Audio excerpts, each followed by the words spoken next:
night swimming. Isang araw nung May 17 ay nagsabi ang mga magulang ko na mag-night swimming daw kami.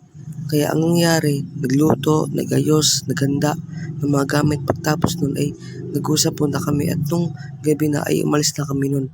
Dahil nga night swimming, medyo matagal ang biyahe namin nun dahil gabi at traffic pa. Nakatricycle kami nun at ilang oras ang lumipas ay nandun na kami sa lokasyon namin.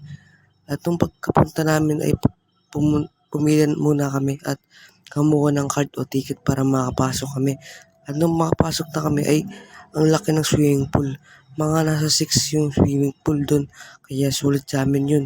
Pagkatapos ay kumain, nagpahinga at nagsimula na kami sa swimming pool. Enjoy ko yung swimming. Pero ilang oras ang lumipas ay sumakit ang saging ko. Kasi guys, tuli ako nun, kaya masakit kasi ang tubig nila dun ay may chlorine kaya mahapdi. Kaya di ko na na-enjoy ang swimming ko nun. Ilang oras ang lumipas ay nakatulog ako nun sa cottage.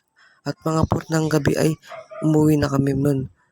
At ayun ang night swimming experience ko. Kayo, anong night experience nyo? Share naman dyan. Hanggang dito pa natin mission. Maraming salamat sa sunod.